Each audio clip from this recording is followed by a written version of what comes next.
தமிழ் சினிமாவில் நிலைத்து நிற்கக்கூடிய பல பாடல்களை ரசிகர்கள் மனதில் விதைத்துள்ளீர்களே. நான் எழுதிய ஒரு சில பாடல்களுடைய நினைவுக்கு சொல்லப்படுவதனால், நான் எழுதிய பொம்முக்குட்டி அம்மா என்ற படத்தில் உயிரே உயிரே உயிரின் ஒளியே என்ற பாடல் நான் எழுதியது. தங்க மனசுக்காரன் என்ற படத்தில் மணிக்குயில் இசைக்குதடி என்ற பாடல் நான் எழுதியது. அது மட்டுமல்ல, அந்த செம்பருத்தி என்ற படத்தில் நடந்தால் 2 அடி இருந்தால் 4 அடி என்ற பாடலும், அதே படத்தில் நாகூர் அனிபா அவர்கள் பாடிய நட்டநடு கடல் மீது நான் போகும் பாதை என்ற பாடலும், அப்ப தென்றல் தான் திங்கள் தான் என்ற கேளடி கண்மணி பாடல்களும், இது ஒரு காதல் கவிதைகள் படித்திடும் நேரம் என்ற கோபுர வாசலிலே அந்த பாடலும், அதிலேயே நாதம் எழுந்ததடி என்ற பாடலும், கேளடி என் பாவையே என்ற பாடலும், இன்னும் மீனம்மா மீனம்மா என்ற பாடலும், சொந்தம் ஒன்றை தேடும் அன்னக்கிளி என்ற ஒரு பாடலும், சோழ பசுங்கிளியே என்ற பாடல்களும், ரசிகா ரசிகா என்ற பாடலும், தெனாலியில் போர்க்களம் எங்கே பூவில் காயம் எங்கே என்ற பாடலும், அப்படி பல பாடல்களை நான் எழுதியிருக்கின்றேன்.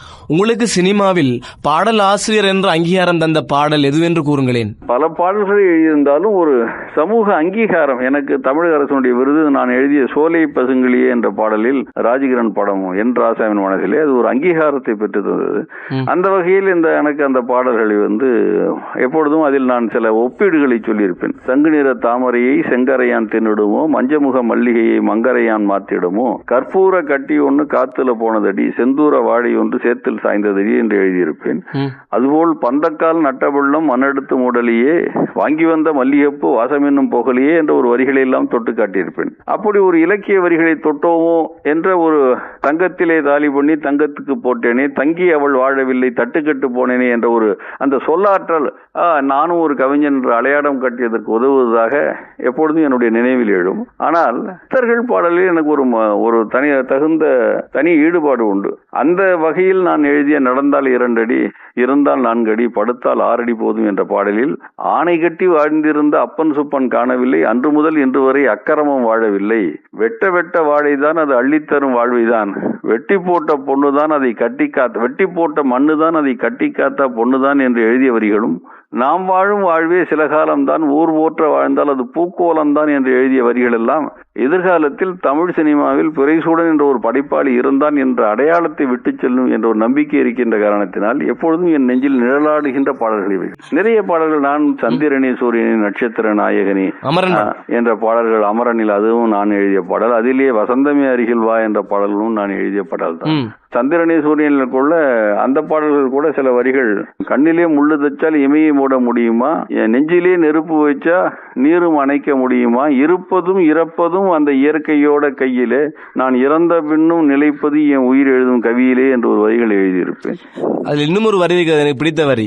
எந்த வரிகளையா? பச்சை பயிர் வாழ மண்ணில் களை எடுத்தால் அது நமக்கு சொந்தம். கொலையில் கொடியாரை வெந்தொருத்தல் பைங்குள் களைகட்டு அதனோடு நேர் என்ற வள்ளுவனுடைய வரிகளை எளிமையாக பயன்படுத்தியது. இன்னும் சொல்ல போனால் புதிதாக எதையும் யாரும் எழுத முடியாத அளவுக்கு கண்ணதாசன், மாயவநாதன், பட்டுக்கோட்டை, மருதகாசி, உடுமலை நாராயண கவி, கேடி சந்தானம் என்று ஒப்பாரும் மிக்காரும் இல்லாத உன்னத கவிஞர்கள் எல்லாம் எல்லா படைப்புகளையும் செய்து விட்டார்கள். நாம் வரி மாற்றங்களும் உருவ மாற்றங்களும் செய்து புதிய பரிணாமமாக அளிக்கலாமே அல்லாமல் அவர்கள் தொடாத ஒன்றை நான் தொட்டு விட்டேன் என்று இருமாந்து கொள்வதற்கு எந்த பாடல்களையும் அவர்கள் விட்டு வைக்கவில்லை. ஆமாம், தமிழ் சினிமாவில் திரையிசை பாடல்களில் ஆளுமை செலுத்தி வந்த கவிஞர் கண்ணதாசன் கூட சித்தர் பாடல்களை மிக லாபகமாக கையாண்டு பல பாடல்களை எழுதியுள்ளார். கண்ணதாசனை பற்றி குறிப்பிடும் பொழுது நான் சொல்வேன், ஒரு வணிகன், பிறப்பால் செட்டிநாட்டு வணிகன் எங்கள் கவியரசு கண்ணதாசன். ஒரு வணிகன் கவிஞனானான், தமிழ் வாழ்ந்தது. இன்றைய கவிஞர்கள் எல்லாம் வணிகர்கள் ஆனோம், தமிழ் வீழ்ந்தது என்று நான் ஒரு மேடை பதிவு செய்திருக்கிறேன். கவிஞர் உங்களையும் சேர்த்தா கூறினீர்கள்.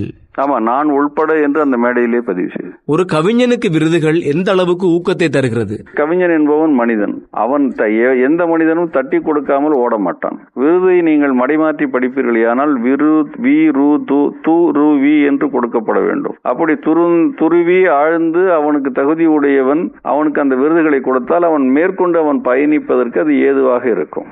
ஆனால் அது வேறொரு சூழ்நிலையில் நம்மை சார்ந்தவன், நமக்கு வேண்டியவன், நம்மால் அங்கீகரிக்கப்பட்டவன் என்று கொடுக்கும் பொழுது உண்மையான படைப்பாளிகளுடைய ஓட்டம் தடைபடும்.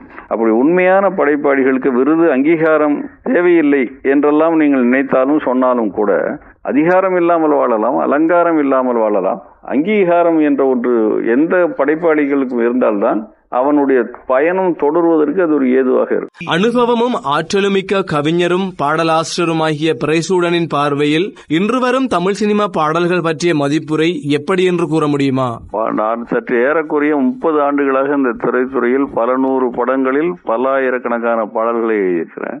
இருந்தாலும் இன்றைய நிலையில பார்த்தா வெற்றியை மட்டும் குறிவைத்து எழுதுகின்ற பாடலாக இருக்க ஒழிந்து சமூக தாக்கங்களையோ சமூக தொலைநோக்குகளோ அல்லது இந்த மண்ணின் கலாச்சாரம் பண்பாடு எதிர்கால சந்ததிக்கு நம்பிக்கை விதைக்கக்கூடிய அந்த விஷயங்கள் சற்று மேலோட்டமாக கையாளப்படுகிறதே அல்லாமல் முன்பு போல் அதனுடைய ஆளுமை குறைவாக இருக்கிறது என்று நான் கருதுகிறேன். இப்படியான சூழ்நிலையில் தமிழ் சினிமா பாடல்கள் மாற்றிக்கொண்டிருப்பதிலிருந்து ஒரு தனித்துவ கவிஞன் என்ற வகையில் அவற்றை மீட்டெடுக்க என்ன நடவடிக்கைகள் மேற்கொண்டுள்ளீர்கள்? தனி நபர் சார்ந்த மாற்றங்கள் அல்ல, அதாவது குளோபலைசேஷன் என்று சொல்வார்களே, உலகமயமாக்கல் என்ற காரணத்தினால தமிழகம் தன்னுடைய முகத்தையும் முகவரியும் தொலைத்து மேல்நாட்டு கலாச்சாரம் மேல்நாட்டு பண்பாடுகளுடைய தாக்கங்கள் மேல்நாட்டு இசையினுடைய ஆதிக்கங்கள் மெல்ல மெல்ல நம் மக்களிடையே அதுதான் நாகரிகம் அதுதான் உசிதமானது என்ற ஒரு உணர்வுகள் பைய பைய அவர்கள் உள்ளத்தில் நச்சாக பரவி இருக்கின்ற காரணத்தினாலே தங்கள் பாடல்களை கேட்பது தங்கள் மொழிகளில் பேசுவது தங்கள் கலாச்சாரங்களை பரிமாறிக்கொள்வது என்ற நிலையில் இருந்து அவர்கள் விடுபட்டு கொண்டே இருக்கிறார்களோ என்ற ஐயப்பாடு என்னுள்ளே எழுகிறது. அது மட்டுமல்லாமல் முன்பு இசையமைத்தவர்கள் மதிப்பிற்கும் மரியாதைக்கும் உரிய மெல்லிசை மன்னர் MSV அவர்கள் பிறப்பால் தமிழன் அல்ல, அவருடைய தாய்மொழி மலையாளம். ஆனாலும் அவர்கள் தமிழுக்கு ஆற்றிய தொண்டுகள் எண்ணில் அடங்காது. காரணம் இந்த மொழியினுடைய பாங்கையும் திண்மையையும் மென்மையையும் வன்மையையும் வல்லின மெல்லினத்தையும் அறிந்து அவர்கள் அப்படி பயன்பாட்டுக்குரியதாக ஆக்கி தந்தார்கள். இப்பொழுது மொழி கொலைகள் நடைபெறுகிறது. அந்நிய மொழிக்காரர்கள் நம் மொழியை பாடுவதில் எந்த தவறும் இல்லை. ஆனால் அந்த மொழியினுடைய தொன்மை குலையாமல் பாடுவதற்குரிய அந்த எண்ணங்களை இசையமைப்பாளர்கள் இயக்குநர்கள் எல்லாம் இப்பொழுது சற்று புறந்தள்ளிவிட்டு ஏதோ அவர்கள் எல்லோருடைய இடுப்பிலும் நாம் கை வைத்து லேசாக நாம் சீண்டினோம் என்றால் சிரிப்பு வரும், நக்கல் வரும். ஆனால் அது உள்ளத்தில் இருந்து வருகின்ற நகைச்சுவையாக ஆகாது. அதுபோல மொழி சார்ந்தவைகளில் எல்லோருக்கும் சற்று விளையாட்டு போக்கும் அலட்சிய போக்கும் இருக்கின்ற காரணத்தினாலே இன்றைய பாடல்கள் தரம் மெல்ல மெல்ல தாழ்ந்து கொண்டே செல்கிறது. உதாரணமாக இப்பொழுது தங்க நிலவே என்று எழுதினால் உலகில் இருக்கக்கூடிய அத்துணை தமிழனுக்கும் தங்க நிலவை ரசிப்பான். அவர்கள் கோல்டன் நிலவே என்று எழுதுகிறார்கள். கார்த்திகை பூக்களே என்று எழுதினால் யாரும் ரசிக்க மாட்டேன் என்று புறந்தள்ளுவதே கிடையாது. ஆனால் டிசம்பர் பூக்களே என்று எழுதுகிறார்கள். ஆக வாழ்வியலில் மேலை நாட்டு ஆதிக்கமும் மேலை நாட்டு மொழிகளுடைய தாக்கங்களும் அதிகமாக இருக்கின்ற காரணத்தினாலே அதை செய்தால் வியாபார யுக்தியாக இருக்குமோ என்று தவறான வழிகாட்டுதலை நோக்கி தமிழ் சினிமா சென்று கொண்டிருக்கின்றது. ஆங்கில சொற்கள் கலந்த பாடல்களை நீங்களும் கையாண்டுள்ளீர்கள் தானே?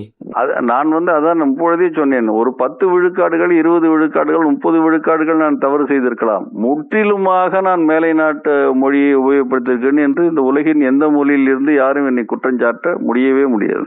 சந்தர்ப்ப சூழ்நிலை இயக்குனருடைய கைப்பாவே. நாங்கள் கிணற்று நீரோ ஊற்று நீரோ இல்ல, பக்கெட் நீர் எப்படி வடிவமைக்கிறார்களோ அப்படி நாங்கள் வடிவங்கள் எடுத்துக்கொள்கிறோம். இருந்தாலும் அதில் ஒரு சுயம்புவாக சுய உணர்வோடு நாங்கள் செயல்படுகிறோம். நீங்கள் நெடுங்காலமாக பாடல்கள் எழுதி வருகின்றீர்கள். அப்படி இருக்கையில் நீங்கள் எவ்வகையான கொள்கையை கடைபிடித்து பாடல்கள் எழுதுகின்றீர்கள்? நான் பட்டுக்கோட்டையும் கண்ணதாசனையும் இணைத்து ஒரு பாணியை செய்ய வேண்டும். ஒரு பாடல் என்பது சற்று ஏறக்குறைய 27 அல்லது 30-32 வரிகளுக்கு உள்ளிட்ட வரிகளாக இருக்கும். அதில் 2 வரிகளாவது சமூக தொலைநோக்கோ அல்லது எதிர்கால இளைஞர்களுக்கு நம்பிக்கையோ அல்லது நம்முடைய பண்பாடு கலாச்சாரம் அல்லது தமிழுடைய தொன்மையை பறைசாற்றுகின்ற வரிகளாக இருக்க வேண்டும் என்று தேடித்தான் நான் எழுதி கொண்டிருக்கின்றேன். அதை நீங்கள் ஒரு கொள்கையாக இப்போது கொள்கையாக, அதாவது நீங்கள் வாழ்வியலில் கொள்கையை கடைபிடித்தால் பணம் உங்களை புறந்தள்ளும். பணத்தை நீங்கள் முன்னிலைப்படுத்தினீர்களேயானால் கொள்கை உங்களை புறந்தள்ளும். அதனால நம்ம எத்தனை வீடுகளை வைத்திருந்தாலும் நாம் ஒரு வீட்டில் தான் வசிக்க முடியும். எத்தனை மகிழுந்துகளை நீங்கள் வைத்திருந்தாலும் ஒன்றில் தான் பயணம் செய்ய முடியும். ஆக இப்படித்தான் எழுத வேண்டும் என்ற நெறிகளை நான் பயன்படுத்துவதனால் வியாபார நோக்கிலே நான் அல்லது பொருளாதார ரீதியிலே சற்று பின்தங்கி இருக்கலாமே ஒழிய என்னுடைய மன நிறைவு நான் பெற்ற நிம்மதி எழுத்து பணியில் நான் காட்டுகின்ற செம்மை எனக்கென்று ஒரு தனியான ஒரு இடத்தை தடம் புரளாமல் பாதுகாத்துக் கொண்டே நான் இருக்கின்றேன். உங்கள் கவிதை ஈடுபாடும் மற்ற இலக்கிய செயற்பாடுகளையும் கலையாகவா தொழிலாகவா எடுத்துக் கொள்கிறீர்கள்? இல்லை, நான் தொழிலாகத்தான் எடுக்கிறேன். நீங்கள் கலை என்று உங்களை நான் ஏமாற்றுவதற்கு தயாராக இல்லை. நான் இன்றைக்கு நான் வசிக்கக்கூடிய வீடு, நான் செல்கின்ற வாகனம், அன்று என் பிள்ளைகள் படிப்புக்கு, என் குடும்பம் நடத்துவதற்குரிய செலவுக்குரிய பணங்கள் அத்தனையும் இந்த திரைப்பட பாடல் தான் எனக்கு பெற்றுத் தருகிறது. ஆனால் அதே நேரத்தில் கலை என்று கலைக்காக நான் செய்கிறேன் என்று பொருள் பெற்றுக் கொள்ளாமல் நான் பாட்டு எழுதுவது இல்லை. ஆனால் செய்கின்ற தொழிலில் அந்த கலைக்கு ஒரு மகுடத்தை சூட்ட முடியுமா, அந்த கலைக்கு ஒரு சிம்மாசனத்தை அமைத்து தர முடியுமா, அல்லது நான் கற்ற கலை அல்லது இறைவன் எனக்கு அருளிய அந்த கலைக்கு உண்மையானவனாக நான் இருக்க முடியுமா என்ற தடுமாறும் என்ற போராட்டத்தில் தான் நான் வாழ்ந்து கொண்டிருக்கின்றேன். கலைக்காக வாழ்ந்த இலக்கியவாதிகளும் இருந்திருக்கிறார்கள் தானே? கலைக்காக என்று வாழ்ந்த பாரதி இறந்த பொழுது 23 பேர் தான் அவனுடைய சுடுகாட்டுக்கு சென்றார்கள். இன்றைக்கு பாரதியை பாராட்டுகின்ற எந்த பாரதியானவன் சதை துண்டு துண்டாக ஆக்கிடனும் என் எண்ணம் ஓயுமோ ஜீவன் சாயுமோ என்று எழுதிய அந்த பாரதிக்கு இதம் தரும் அணையின் நீங்கி இடர்மிகு சிறைப்பட்டாலும் பதம் திரு இரண்டு மாறி படிமிகுந்து இடிவுற்றாலும் விதந்திரு கோடி எண்ணல் விளைந்து என்னை அழித்திட்டாலும் சுதந்திர தேவியின் என்னை தொழுதிடல் மறக்கிலேனே என்று பாடிய மகாகவி பாரதி வாழ்வியலில் பொருளாதார சீர்குலைவால் மிகுந்த அல்லலுக்குள்ளானார். ஆக கலைக்காக மட்டுமே வாழ்ந்த கவிஞர்கள் என்று இல்லாமல் இல்லை. ஆனால் பாரதிதாசனுக்கு பிற்பு வகுந்த கவிஞர்கள் எல்லாம் பாடலாசிரியர்களாக ஒரு மறுபிறப்பு எடுத்தார்கள். அவர்களுக்கு சினிமா என்ற ஒரு வணிக நோக்கத்தோடு கூடிய வாய்ப்புகள் கிட்டிய காரணத்தினாலே அவர்கள் கலையை பொருளீட்டுவதற்கு மட்டுமல்லாமல் பொருளை பெற்றுக் கொள்வதற்கு அல்லது தங்களுடைய வாழ்வியலுக்கு தேவையான பொருளை தருகின்றதற்கு அந்த கலையை ஒரு யுக்தியாக பயன்படுத்தினார்களே ஒழிய வெறும் பொருளுக்காக கலைகளை விற்றார்கள் என்று நான் குற்றச்சாட்டவும் இல்லை. அதே நேரத்தில் வெறும் பொருளை இல்லாமல் அந்த காலத்தில் அரசர் காலத்தில் ஒரு கவிஞன் இருப்பானே ஆனால் அவனுடைய தேவைகளை, அவனுடைய வாழ்வியலை, அவனுக்கு தேவையான அத்தனை பொறுப்புகளையும் அரசும் அரசாங்கமும் ஏற்றுக்கொண்ட காரணத்தினாலே கவிஞன் படிப்பது என்ற ஒரு தொழிலை மட்டுமே பார்த்துக் கொண்டிருந்தான். ஆனால் இப்பொழுது இருக்கக்கூடிய அரசோ அரசாங்கங்களோ அந்த கவிஞனுடைய வாழ்வியலை பற்றி கவலைப்படுவதில்லை. வெற்றி பெற்றவனை மட்டுமே சேர்த்துக் கொள்கின்ற சூழல் இப்பொழுது நிலவுகின்ற காரணத்தினாலே அவன் தனக்கும் தன்னை சார்ந்தவர்களுக்கும் ஒரு மனிதனாக செய்ய வேண்டிய கடமை இருக்கின்ற காரணத்தினாலே அவன் கலையையும் பொருளையும் சரி சதவீதமாக ஏற்றுக்கொண்டு அவன் வாழ்வியலை தொடர வேண்டிய சூழ்நிலை இருந்து கொண்டுதான் இருக்கிறது என்பதை நீங்கள் கவனத்தில் கொள்ள வேண்டும்.